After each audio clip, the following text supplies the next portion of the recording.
تعلما وتعليما وتذكيرا ونفعا والانتفاعا والإفادة والاستفادة والحثا على التمسك بكتاب الله وسنة رسول الله صلى الله عليه وسلم ودعاء إلى الهدى والدلالة على الخير ابتغاء مرضاته وقربه وثوابه وحسن الخاتمة مع اللطف والعافية والعافية العاقبة. Bismillahirrahmanirrahim. Alhamdulillahirabbil alamin. Bihi nasta'inu ala umuri dunya waddin. Wassalatu wassalamu ala Rasulillah sayyidina wa habibina wa syafi'ina wa maulana Muhammadin sallallahu alaihi wa ala alihi wa sahbihi ajma'in. Amma ba'du. Qala musanniful kitab Habibul Imam Al-Habib Abdullah bin Hasan bin Tahir rahimahullah wa ghafara lahu wa liwalidayhi Ismail sahibu syarha Imam Nawawi Al-Bandani rahimahullah wa ghafara lahu wa liwalidayhi wa nafa'ana bihima fid darain. Allahumma aftah qulubana futuhal arifin bihidmatika wa ansur alaina birahmatika ya arhamar rahimin. Ila an qala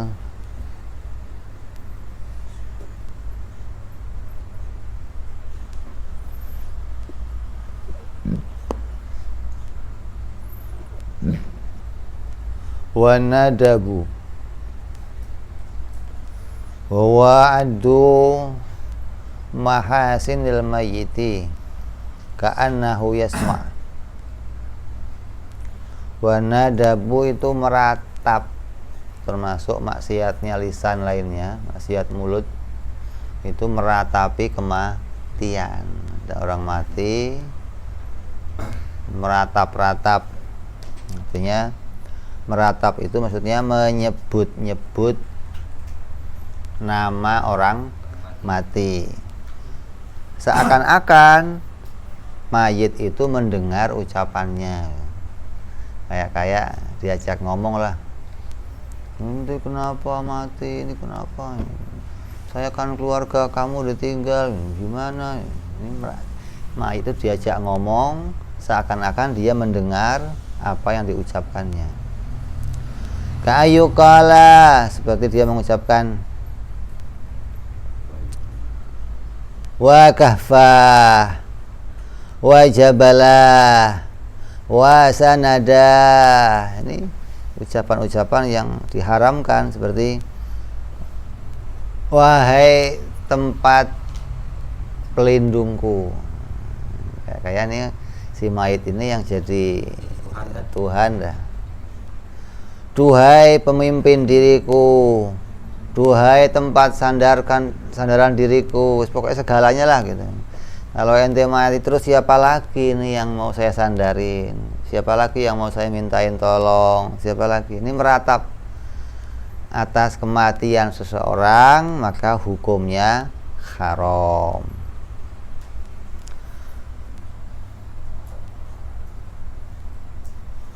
Terus waniyahah wahiyya rafu'u sauti bin nadabi.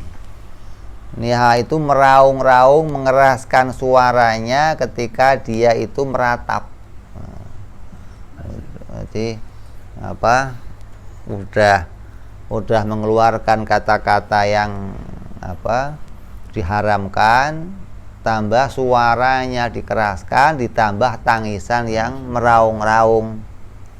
Ada yang sampai kantong disobek, baju disobek. Ini bentuk perbuatan yang haram.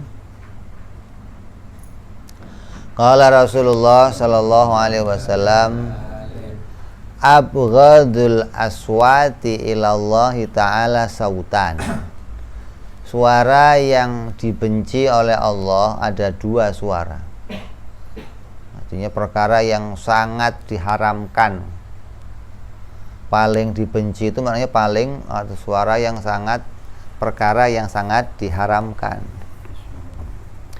Apa dua suara itu? Sautun naihatin indil musibah wa sautu mizmarin inda farahi, yaitu suara jeritan ratapan saat musibah dan suara trompet ketika bergembira. Ini dua suara yang diharamkan oleh Allah. Teriak-teriak menangisi orang mati haram.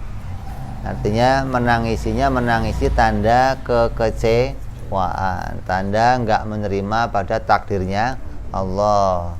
Kemudian ditangisi, diratapi, maka ini hukumnya haram.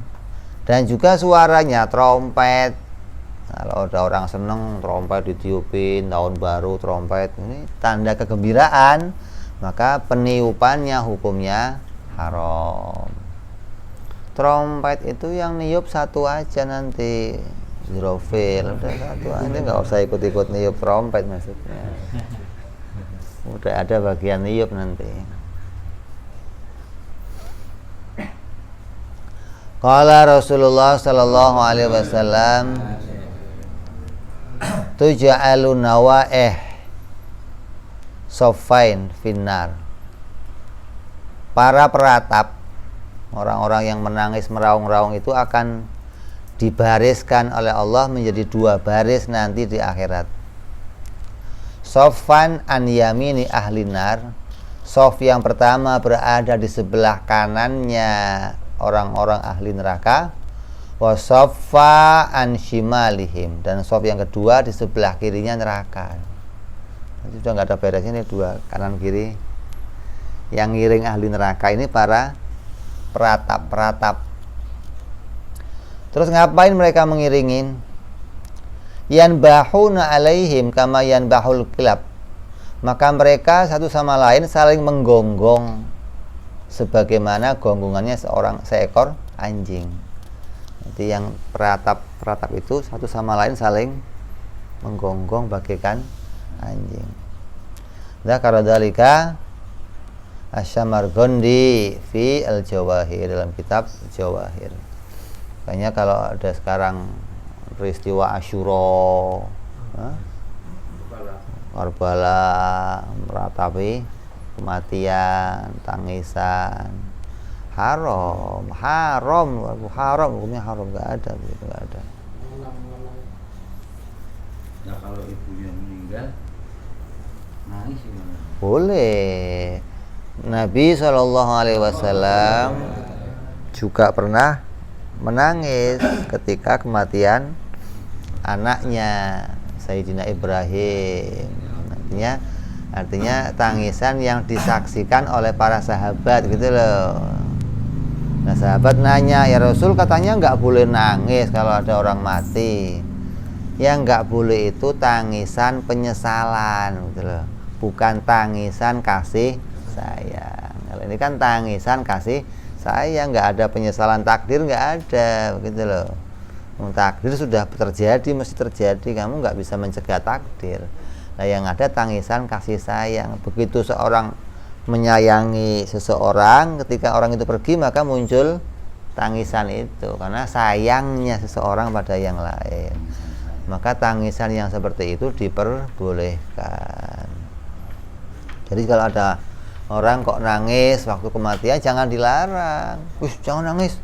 Oh, gimana orang? Ada begini, Kiai pernah menjelaskan kalau ada orang meninggal jangan menangis, jangan dimaksud. Tahu-taunya lama-lama ibunya dia meninggal, Kiai nangis. Ada si santri ngomong, Kiai katanya nggak boleh nangis. Kenapa Kiai nangis? Saya nangisnya karena pintu menuju surga saya putus. Iya, Gitu ya? Ini tangisannya tangisan yang dibolehkan. Nanti bukan alasannya karena nggak terima pada takdir. Tangisan yang nggak boleh itu tidak meridhoi takdir yang diputuskan oleh Allah. Gara-gara nggak ridho, akhirnya meratapi, meraung-raung, menyesali.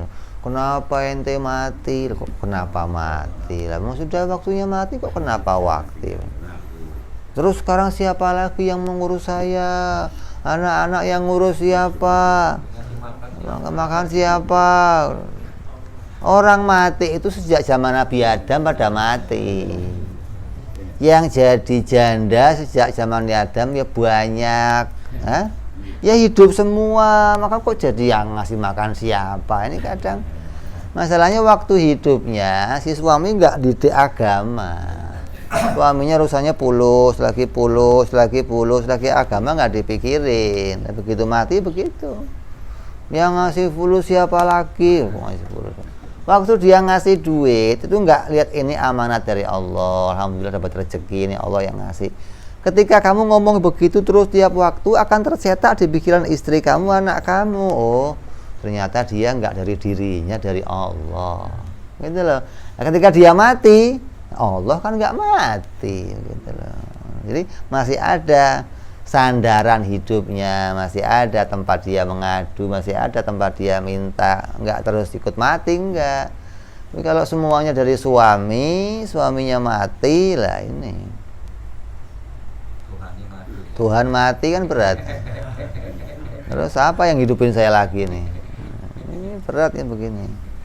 Ya, jadi nggak boleh meratapi dengan alasan tidak menerima pada takdir, nggak ridho pada takdirnya Allah. Boleh meratap, boleh menangis, tapi bukan meratap menangis tanda kasih sayang. Terus wa kullu qaulin walau nisfal kalimah, dan setiap ucapan walaupun itu ucapannya baru setengah, ya khusu, yang ucapan itu menganjurkan, yuharridul insan, yakni mendorong seorang manusia alal muharram, untuk melakukan perkara yang diharamkan. Kaqatlin, seperti membunuh, man lahu amanun min muslimin wa dhimmiyin wa mu'ammanin wa mu'ahidin, membunuh orang yang telah memperoleh hak keamanan, membunuh orang Islam, membunuh orang kafir zimmi, membunuh orang kafir mu'amman, orang yang diberikan jaminan keamanan, atau orang kafir mu'ahid, orang yang sedang melakukan sebuah perjanjian. Maka memberikan kode atau menyuruh orang itu untuk membunuh orang walaupun dengan separuh kalimat, itu ucapannya haram. Nggak usah satu kalimat, nggak usah bunuh dia, ini kan lengkap kalimatnya. Ini baru bun gitu aja sudah haram gitu loh. Ketika orang itu langsung melakukan perintah kamu terus membunuh seseorang, yang dibunuh ini orang-orang ini nih yang tidak boleh mereka dibunuh. Pertama ada jaminan, kedua dia orang muslim, yang kedua dia punya perjanjian, maka ini haram untuk dibunuh. Qala sallallahu alaihi wasallam, man a'ana ala qatli mu'minin, siapa orangnya yang membantu pembunuhan seorang mukmin, bisyarti, dengan syarat, kalimatin, dengan walaupun dia mengucapkan kalimat, satu kalimat, separuh kalimat, yaumal qiyamati maktuban, maka hari kiamat nanti akan ditulis untuknya baina ainaihi ayisun min rahmatillah, yaitu orang yang putus asa dari rahmatnya Allah. Jadi hari kiamat antara kedua matanya akan ditulis di sini ayis, orang yang putus asa dari rahmatnya Allah. Kenapa? Karena membantu orang lain untuk membunuh orang muslim, membantu orang lain melakukan sesuatu yang diharamkan oleh Allah. Maka orang yang membantu orang lain ini termasuk orang yang putus asa dari rahmatnya Allah. Wa mithalu syartil kalimah, seperti contohnya separuh kalimat itu apa? Ayyuqala uqtul fulanan, Kalau lengkapnya kan bunuhlah fulan, uktul fulan. Maka faqala, kamu baru ngomong maka termasuk sudah kalimat yang haram. Atau bun gitu. Belum bunuh, bun, baru bun doang itu sudah kalimat yang diharamkan. Dan termasuk kamu memberikan petunjuk, memberikan arahan, menganjurkan orang lain melakukan sesuatu yang haram.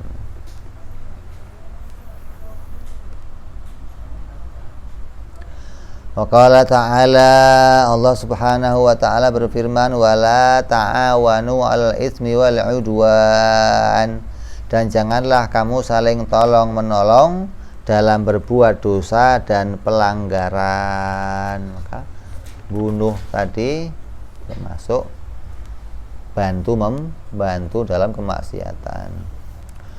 Wa makna ta'awuni, dan maknanya tolong menolong itu adalah khithu ala dzalika, yaitu menganjurkan atas yang demikian, menganjurkan untuk berbuat maksiat.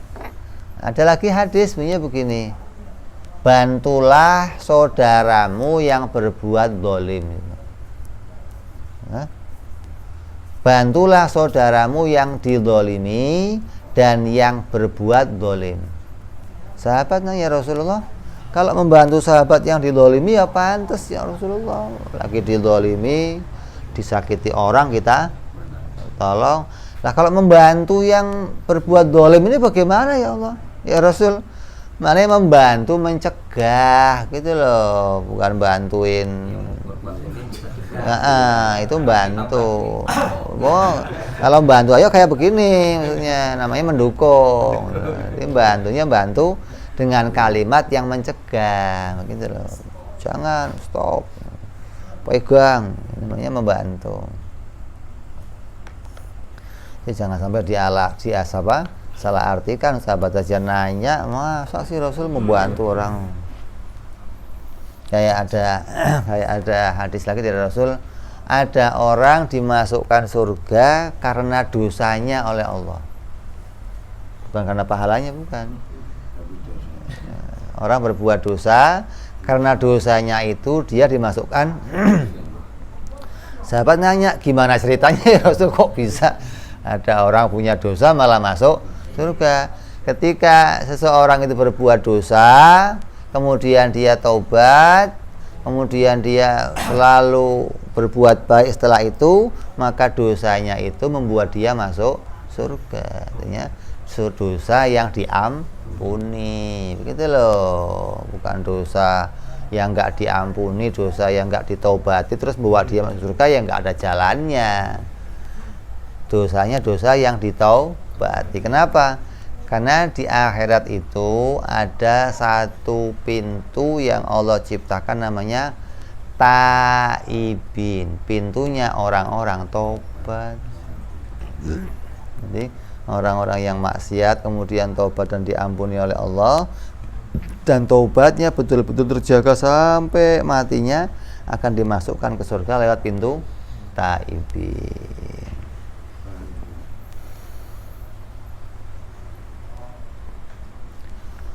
Terus yafturu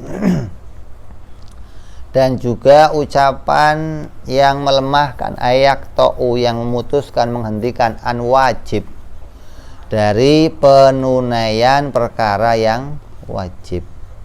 Qala sallallahu alaihi wasallam, bersabda Nabi Muhammad sallallahu alaihi wasallam, man a'ana ala maksiatin walau bisyitrin kalimatin kana syarikan fiha. Siapa saja yang membantu atas suatu kemaksiatan walaupun dengan separuh kalimat, maka keadaannya sebagai sekutu orang yang berbuat maksiat. Pendukung namanya, orang yang membantu orang lain walaupun dengan satu kalimat, maka dia termasuk orang yang bersekongkol. Sama dengan orang itu mencegah suatu kewajiban. Ada orang mau berbuat wajib, mau berbuat baik, kamu cegah gitu loh. Walaupun pencegahannya dengan satu kalimat satu kode, belum stop, dihentikan, dia nggak boleh ngelakuin wajib, maka kamu termasuk membantu di dalam kemaksiatan. Kan bukan saya yang ngelakuin Pak, saya cuma doang Pak. Ya itu kamu doang itu bermasalah, kamu itu yang bermasalah. Kalau itu nggak terjadi maksudnya loh. Kode atau tanda yang diberikan atau suruhan yang diberikan untuk orang lain melakukan maksiat. Terus termasuk lagi maksiatnya lisan, wa kullu kalimatin yaqdah.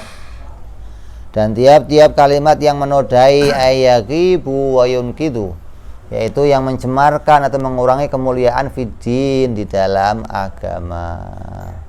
Melecehkan agama, menodai ucapannya, menodai agama, kalimat-kalimat yang kurang layak.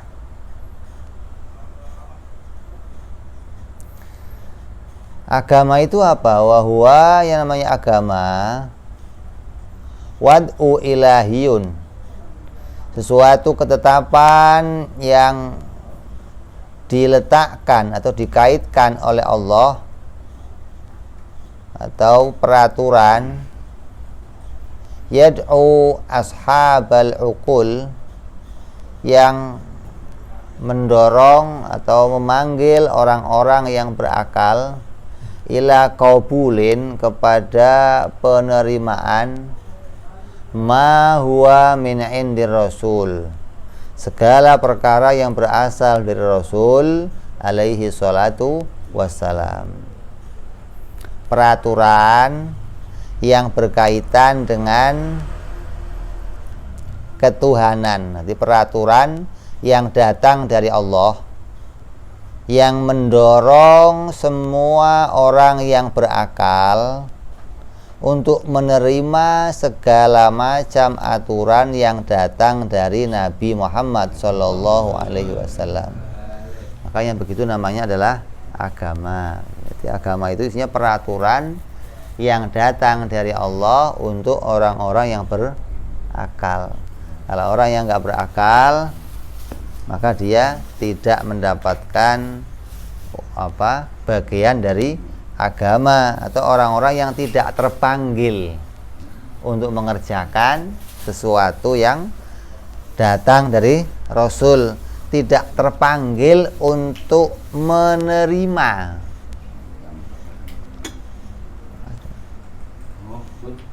Dohirnya sholat, hatinya tidak menerima, maka enggak disebut beragama, gitu loh. Jadi orang yang disebut beragama itu orang yang dohirnya mengerjakan, hatinya menerima peraturan yang didatangkan oleh Rasulullah Shallallahu Alaihi Wasallam, maka disebut orang itu orang yang beragama. Jadi segala peraturan yang datang dari Allah, yang diberikan oleh orang berakal untuk bisa menerima apapun yang datang dari Rasulullah Shallallahu Alaihi Wasallam, namanya agama. Nah, segala yang didatangkan itu kemudian dinodai, dilecehkan, maka itu termasuk orang-orang yang berbuat keharaman, atau ucapannya termasuk ucapan yang haram. Kayak ngapain berjamaah, ngapain ngaji, ini aturan dari Allah semua, ini aturan Nabi semua. Ngapain maulidan, ngapain kumpul-kumpul, ngapain pakai sarung, ngapain sorbanan, ngapain jubahan, ini melecehkan agama itu. Itu ngomongnya aja, kan saya nggak menghina, itu sudah haram.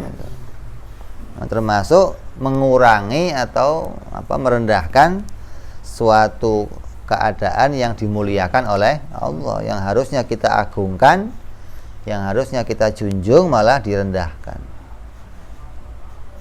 Sekarang ini banyak orang yang liberal ini, yang cil ini kadang ucapannya begitu semua, melecehkan, kelihatannya memuliakan agama tapi ucapannya melecehkan agama. Au fi ahadin minal anbiya, atau ucapannya menodai salah satu di antara utusan-utusannya Allah. Qala Rasul sallallahu alaihi wasallam, azhadun nasi fil anbiya'i wa asyadduhum alaihimul aqrabun. Manusia yang paling menghina kepada para nabi, dan mereka yang paling keras terhadap para nabi adalah para kerabatnya. Orang yang bisa marahnya kencang, bisa musuhannya kencang, berat, itu orang yang dekat dengan nabi gitu loh.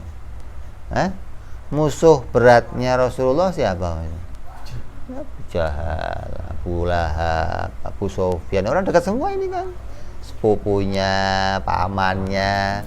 Nah, kalau orang yang jauh-jauh ya bermusuhan, tapi nggak akan sekuat permusuhannya orang yang dekat gitu loh.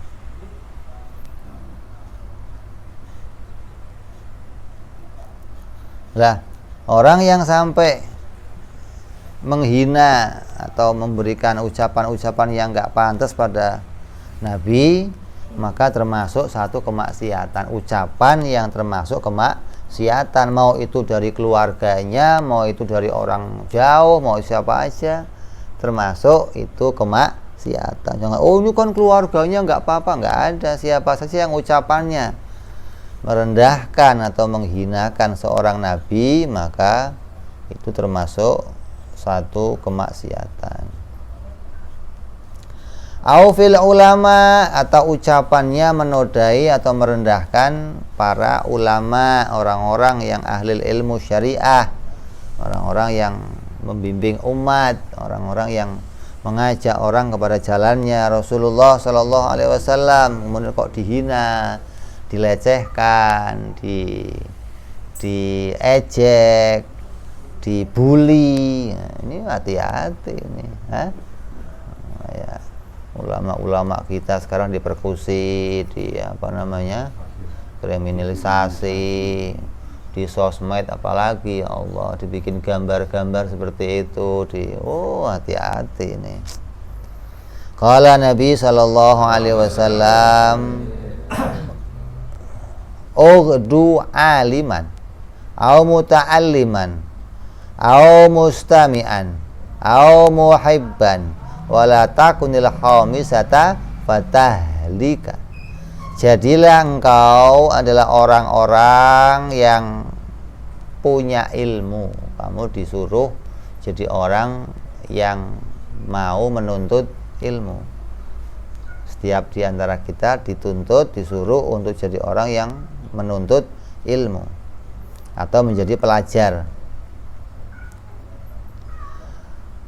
menjadi orang yang berilmu, atau muta'alliman, atau orang yang pelajar, au mustami'an, atau menjadi pendengar, au muhibban, atau menjadi orang-orang yang cinta, orang-orang yang senang sama ilmu pengetahuan. Kamu kok enggak bisa jadi orang alim, perintahnya jadi orang alim.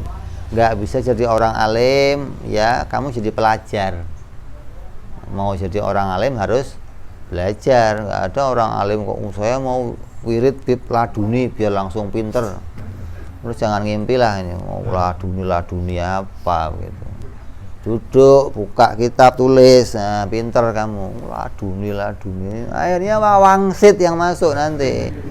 Ada, bukan laduni. Jadi suruh alim.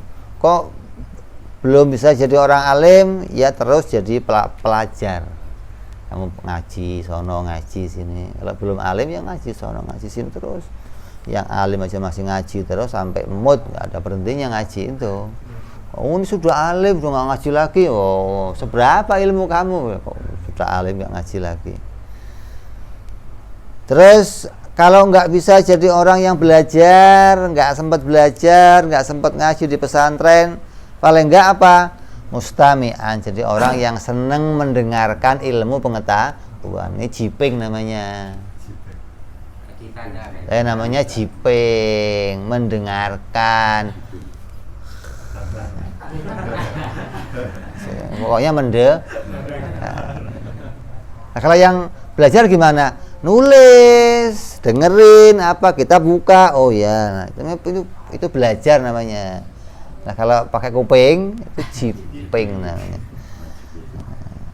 Paling enggaknya kamu masih jadi orang yang mau mendengarkan. Atau kalau nggak sempat mendengarkan juga, paling enggak kamu cinta sama ilmu pengetahuan. Siapa yang di luar itu? Yang kalau ada orang mau ngaji, yo siap. Dia ngaji ya enggak, tapi nyiapin tempat rapi-rapi, ada parkir dijagain. Lu ngaji kagak? Oh sini aja. Ini masih cinta sama, oh masih mending namanya. Kalau nanti ditanya syafaat, masih ada jalannya untuk ditolong gitu loh. Alim kamu? Enggak apa. Pernah ngaji? Enggak. Dengar? Enggak. Terus di luar? Iya, mending masih di luar namanya. Masih kebagian. Tapi jangan kamu jadi yang kelima. Apa yang kelima itu? Ya udah alim enggak, ngaji enggak, dengerin enggak, cinta juga. Nah, sudah pol udah. Makanya dulu udah pernah ditanya sama orang, Bib, itu ada orang nyiapin rumah buat ngaji tapi dia nggak pernah ikut ngaji, Bib. Ya bagus namanya, nggak ngerikuhin namanya, begitu loh. Kita bebas ngaji jadi. Gimana, Bib? Itu sudah mencintai orang yang ngaji, begitu loh. Fasilitasi, ngirim jajan, ngirim air, ngirim, oh ini sama saja. Dia nggak ikut ngaji tapi masih masih cinta sama orang ngaji. Lah kalau ini sudah cinta aja nggak ngubris sama orang ngaji, nggak, ya sini ya hati-hati nih. Makanya dikatakan di sini jangan sampai kamu jadi orang yang menodai para ulama. Siapa? Ya yang kelima ini mesti. Nggak mungkin orang yang 1, 2, 3, 4 kok mau menodai? Nggak ada. Mereka preman, tatoan, ada kiai ikut senggol, bangun dia, mana yang nyenggol kiai?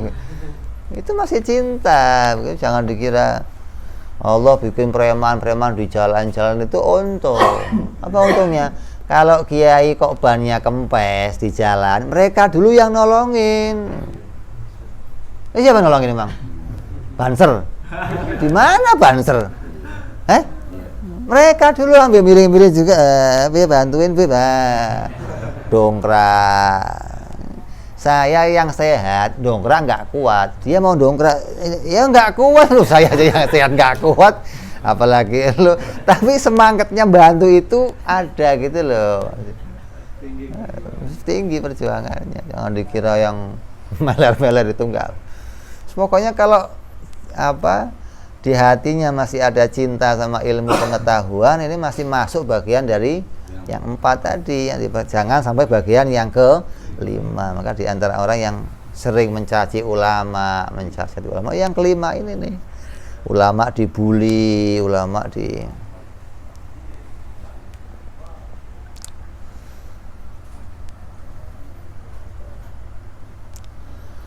au ilmin, atau ucapannya itu menodai atau menjelekkan ilmu,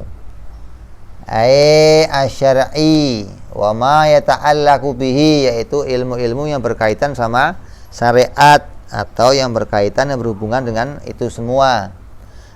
Syar'i, melecehkan ilmu atau melecehkan syariat, maka ini juga bagian dari ucapan yang haram. Ngapain ngaji tauhid? Pusing aja kamu ngaji tauhid. Gila loh. Ini melecehkan ilmu ini. Allah sebutkan wajib kamu berilmu, malah dia melecehkan ilmu.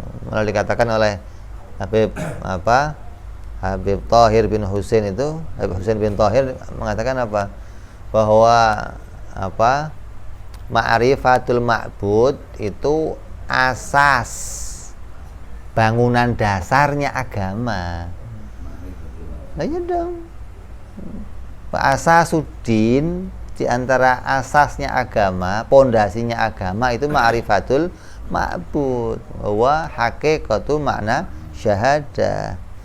Kok sampai dilecehkan, ngapain ngasih tauhid? Nggak usah ngasih tauhid, yang penting yakin aja. Ini rusak begitu.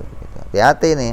melecehkan satu ilmu pengetahuan atau melecehkan syariah, enggak ada perintahnya begitu-begitu, maka ini bagian dari ucapan yang haram. Wa syar'u, apa syariah itu? Wa huwa fil lughatin ibaratun anil bayani wal idhar. Syariah itu maknanya secara bahasa adalah suatu ungkapan mengenai yang berkaitan sama penjelasan atau penegasan, itu namanya syar'i. Kalau wa yuqalu syara'allah, lah dikatakan sebagai syariatnya Allah, kada ai ja'alahu tariqan wa madhaban wa minhu musyarra'un wa hakadha fit ta'rifat. Yang namanya syariah indah syar'i dikatakan ini syariatnya Allah, semacam ini. Maksudnya adalah Allah menjadikannya sebagai jalan dan sebagai tuntunan, dan termasuk darinya adalah hal-hal yang disyariatkan atau diatur oleh Allah Subhanahu wa ta'ala. Ini syariatnya Allah, maknanya ini jalannya untuk sampainya kamu kepada perintah Allah, gitu loh. Mikir itu syariatnya Allah, mana perintahnya? Mikir itu maknanya jalan untuk sampainya kamu pada perintahnya Allah, gitu. Ngaji, kamu jalan ke sono kemari, oh ini syariatnya Allah. Kenapa kok syariat? Dengan ini saya bisa sampai kepada peraturannya Allah. Jangan terus syariat itu maknanya peraturan yang ditulis saja, enggak. Syariat itu adalah suatu ungkapan atau ibarah yang mengenai berkaitan sama penjelasan dan penegasan jalan untuk menuju perintahnya Allah Subhanahu wa ta'ala. Disebut ini hukum syar'i, ini hukum yang berkaitan sama penegasan aturan-aturannya Allah. Awil Quran, atau melecehkan Al-Quran.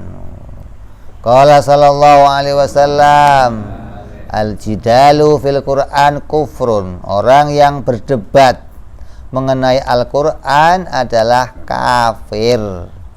Mana yang berdebat tentang benar atau enggaknya, ini Quran ini bukan kalamullah. Ada satu saja ayat yang kamu perdebatkan ini bukan ayat-ayat Allah, bukan kalamnya Allah, maka hukumnya kafir. Satu kalimat saja dari Al-Quran yang sudah disepakati ulama, kamu ragukan, kamu perdebatkan, ini bukan ini ayatnya, sudah rusak. Kayak orang Syiah mengatakan, Quran itu ada yang kurang, Quran Utsman itu enggak lengkap. Ini sama saja melecehkan Al-Quran yang sudah disepakati oleh para ulama. Ini kalau memang ada yang demikian orangnya, maka dia sudah kafir karena melecehkan Al-Quran. Wong ayatnya aja dilecehkan bisa sampai kemaksiatan, apalagi diragukan ayatnya, maka sampai pada kekafiran. Au fi syai'in min sya'airillah, atau ucapan menodai atau menghinakan suatu syiar-syiarnya agamanya Allah. Seperti apa syiar agamanya Allah? Kal masjid, seperti masjid, wasofa wal marwah wal arafah wa nahwi dzalika, dan seperti halnya tempat-tempat itu. Kemudian tempat-tempat itu dinodai, dilecehkan, maka ini termasuk orang-orang yang haram ucapannya. Masjid dibuli, masjid dinodai, masjid dikata-katai, sofa marwah dikata-katai, aqsa dikata-katai. Ini termasuk bagian pelecehan atau ucapan yang sampai haram. Kalau sampai menghinakannya, menganggap itu bukan tempat-tempat yang dimuliakan, maka bisa sampai pada murtad, sampai pada tidak menerima salah satu yang diperintahkan oleh Allah untuk dimuliakan. Masjid tempat yang harus dimuliakan, sofa marwah harus dimuliakan, Baitul Maqdis dimuliakan. Ini dianggap nggak ada, tempat-tempat itu nggak kepake semua. Wah, ini bahaya, bisa sampai murtad. Kalau hanya membuli, melecehkan, ini sampai ucapannya haram. Wa minha, dan diantaranya min ma'asil lisan at-tazmir, yaitu meniup seruling, ayatagani fil qasbi, yaitu melantunkan nada pada sebuah bambu. Sunda itu haram, belum tentu haram. Nek Kiai Lia mungkin enggak, yang lain mungkin enggak haram. Betul haram. Niup seruling, niup trompet, haram belum tentu. Artinya hukum dasarnya itu haram. Artinya orang apa dianggap haramnya kenapa? Alatul malahi, alat yang kalau ditiup membuat kamu lalai kepada Allah, begitu loh. Alatul malahi namanya, alat yang membuat kamu lalai kepada Allah. Lah saya serulingnya selawatan, Beb. Nah, repot dah nih. Gimana coba nih? Serulingnya selawatan, gitarnya isinya, nah, repot dah nih. Ini mau ngomong apa nih?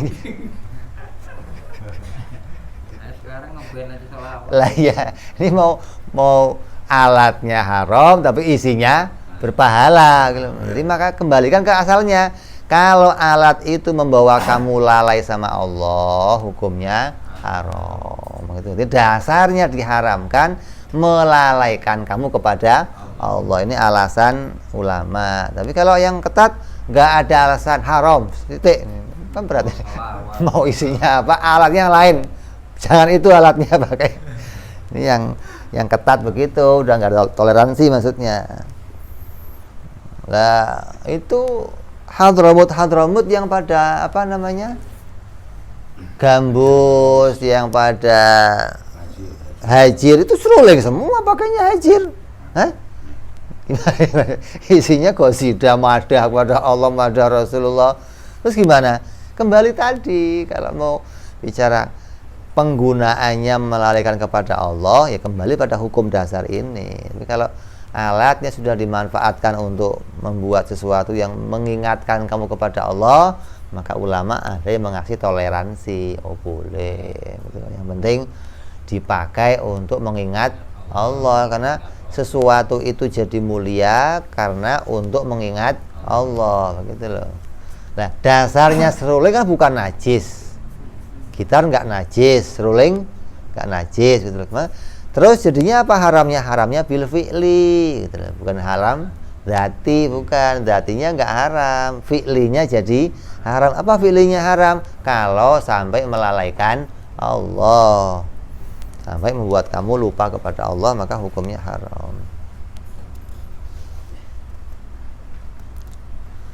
Menuyup seruling dari bambu. Wasukutu anil amri bil ma'ruf wa nahyi anil munkari bi ghairi udrin. Dan berdiam diri dari memerintahkan berbagai kebijakan, kebaikan, dan berdiam diri dari melarang pada kemungkaran tanpa adanya udzur, tanpa adanya alasan syariat. Yuskitul wujub, yang dapat menggugurkan kewajiban, maka hukumnya haram. Kan tadi ini maksiatnya lisan kan, maksiat kalau kamu ngomong, ini diem dosa, ini diem kan nggak ngomong ini. Wasukut, diem dari memerintahkan pada kebaikan, maka ucapannya yang lain itu jadi haram semua, begitu loh. Ucapannya itu nggak ada ucapan yang mengingatkan pada kebaikan, nggak ada. Nah kamu ngomong apa? Dongeng sono sini isinya nggak ada anjuran pada kebaikan, nggak ada apa mencoba mencegah kepada maksiat, maka ucapan yang lain jadinya haram. Nah, ucapan kamu jadi ucapan yang lahan, nggak ada gunanya. Berdiam diri dari memerintahkan pada kebaikan, anak kamu diemin, mau sholat nggak sholat ya diem. Mau sholat, waktunya sholat yang nggak pernah disuruh, udah habis waktu yang nggak pernah dilarang, kamu diem aja, urusannya yang lain, ngomong yang lain, itu omong yang lain jadi nggak ada gunanya, haram, gara-gara kamu nggak bisa mencegah sesuatu yang diperintahkan Allah atau dilarang oleh Allah. Berarti Lah kalau saya diam aja Pak, gimana? Begu berarti kamu. Diamnya begu berarti kan. Ini kan termasuk orang yang bisa ngomong, yang ketika kamu berhenti bicara masalah amal ma'ruf nahi munkar, maka mesti kamu ngomongnya sesuatu yang lahan, gak ada gunanya isinya. Seperti apa contohnya? Ka'ayya'lama annahu idza amara wa naha tunhabu daruhu wa yughrabu baituhu wa yuslabu thiyabuhu. Yang dimaksud uzur yang membolehkan kamu sampai enggak ngomong pada amal ma'ruf nahi munkar apa diantaranya? Kalau saya sampai ngomong, maka tempat tinggal saya rawan dirampas, dihancurkan. Atau kalau saya ngomong, rumah saya akan dihancurkan. Kalau saya ngomong, saya akan ditelanjangi di tengah jalan. Wah, ini bahaya ini kalau saya ngomong gitu loh. Maka saya mendingan nggak ngomong. Lah nggak ngomongnya bagaimana? Nggak dosa gitu loh. Karena nggak ngomongnya ada uzur syar'i. Nggak ngomongnya itu dibolehkan sama syar'i. Karena kalau kamu maksain ngomong, jadinya apa? Bahaya, madharah gitu loh. Artinya ini namanya satu kemaksiatan yang mau kamu atasi, suatu kemaksiatan yang mau kamu urusi biar hilang, ketika kamu paksakan dalam keadaan demikian akan timbul maksiat yang lebih besar gitu loh. Yang tadinya minum arak doang, begitu kamu dilarang, dibunuh, nah meningkat namanya ini gitu loh. Atau rumah kamu dihancurkan. Makanya mendingan gak usah. Kalau kamu gak kuat, gak bisa, mendingan kecuali kamu jadi si pitung. Nah, baru lihat kamu aja kabur semua, kamu gak usah ngomong lah begitu tuh, gak usah ngomong. Dem aja, udah cukup itu, bubar semua. Tapi kalau sampai nggak bisa begitu ya apa? Kita menghindar hati kita yang mengingkari sebuah kemaksiatan, itu tandanya kita tidak setuju pada apapun yang dilarang oleh Allah. Qala Allah Ta'ala, Allah berfirman, wal takum minkum ummatun tad'una ilal khairi wa ya'muruna bil ma'rufi wa yanhauna 'anil munkari ulaika humul muflihun. Dan hendaklah di antara kamu segolongan umat ada yang menyeru kepada kebijakan, kebaikan, menyeru kepada yang ma'ruf, mencegah kepada yang munkar, maka mereka itulah orang-orang yang muflihun, beruntung. Jadi kalau saya nggak mencegah gimana? Ya kamu mukmin, tapi nggak masuk yang muflih. Orang yang muflih itu yang bagaimana? Yang apa? Beruntung yang bagaimana? Yang mau mengerjakan sesuatu yang sampai membawa pada kepentingannya orang lain. Satu orang dapat hidayah dari kamu, itu untungnya lebih baik dari kamu memiliki, kalau dulu onta merah. Onta merah itu onta yang paling mahal pada masa itu. Kalau sekarang Harley lah. Nanti ngajak orang satu, orang itu kok mau ngaji, itu kamu dapat sesuatu melebihi harganya Harley gitu. Itu sangat sesuatu yang menguntungkan kalau kita mau mengajak orang untuk pada berbuat baik, kita mau ngasih tahu orang agar tidak berbuat jelek. Satu orang dapat hidayah dari kamu, nurut, dia nggak ngerjain maksiat, kamu dapat keuntungan dari Allah Subhanahu wa taala. Wa fil ayati bayanul ijabi dzalika, maka dalam ayat tersebut terdapat penjelasan kewajiban hal itu, kewajiban memerintahkan pada kebaikan dan mencegah pada kemungkaran. Ada kewajiban dalam ayat tersebut, artinya bagi yang mampu, yang punya kekuatan, maka bongkar pakai tangannya. Nggak punya kekuatan pakai lisannya, lisan nggak bisa pakai hatinya. Qala Allah Ta'ala lu'inal ladzina kafaru min bani Israila ala lisani Dawud wa Isa bin Maryam Dan telah dilaknati orang-orang kafir dari Bani Israel dengan dari lisannya Nabi Dawud dan lisannya Nabi Isa alaihissalam. Dzalika bima asau wa kanu ya'tadun. Maka yang demikian karena mereka itu durhaka dan selalu melampaui batas. Kanu la yatanahawna anil munkari fa'aluh labi'sa ma kanu yaf'alun. Mereka sama satu sama lain selalu tidak melarang tindakan munkar dan mereka yang mereka perbuat. Sungguhnya amat buruklah apa yang selalu mereka perbuat.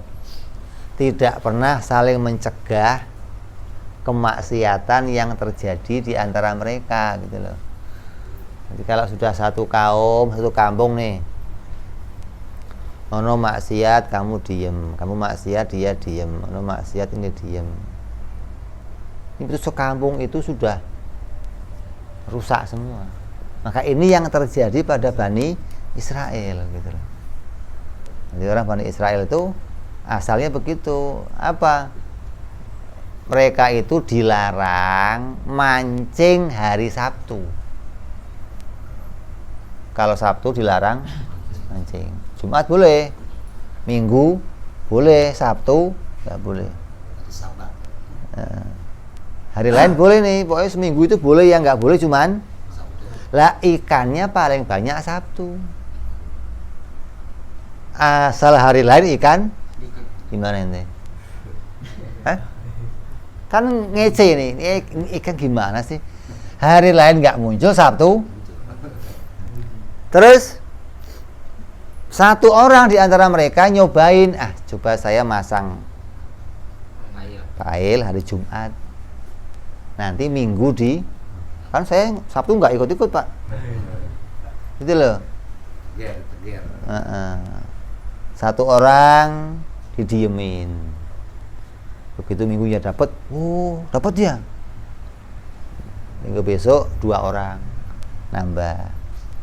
Bulan depan berderet. Nggak ada yang saling mencegah gitu loh maksudnya. Ini nggak boleh begini, nggak ada. Lo dapat, ikut dah. Bukan mencegah malah ikut dia gitu loh. Dianggap itu nggak melanggar.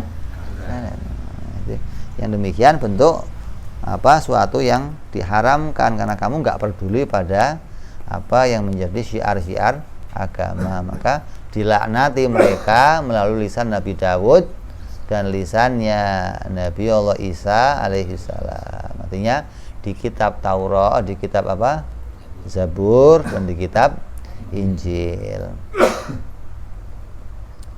Wa hadza ghayatun, dan ini menjadi puncak, klimak fi tasdidi, di dalam penekanan alala istihqaqahum al-la'natu bi tarkihim an-nahya anil munkar. Ini klimak penekanan yang sangat keras pada wajibnya memerintahkan amal ma'ruf nahi munkar, sebab Allah membuat alasan berhaknya Bani Israel mendapatkan laknat lantaran mereka meninggalkan amal ma'ruf nahi munkar. Ini Bani Israel aja dilaknat gitu loh. Seorang yang menjadi orang-orang mulia, keturunan para nabi, itu aja dilaknat karena meninggalkan amal ma'ruf nahi munkar. Maka siapa aja yang begitu ya sama, tetap dilarang oleh Allah Subhanahu wa taala. Maka ini penekanan untuk kita agar kita tidak melakukan hal itu.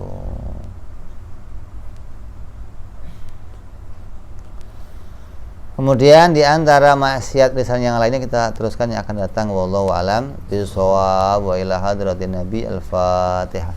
A'udzu billahi minasyaitonir rajim. Bismillahirrahmanirrahim. Alhamdulillahirabbil alamin arrahmanir rahim maliki yaumiddin.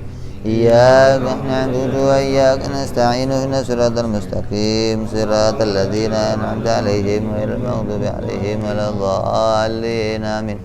يا ربنا اعترفنا بأننا اقترفنا وأننا أسرفنا على لظى أشرفنا فتب علينا توبة تغسل لكل حوبة واستر لنا عوراتي وآمن روعاتي واغفر لوالدينا ربي ومولودنا والأهل والإخوان وسائر الهلال وكل ذي محبة أو جيرة أو صحبة والمسلمين أجمعين ربي أسمع فضلا وجودا منا لبك لساب منا بالمصطفى رسولي نندو بكل سلي صلى وسلم ربي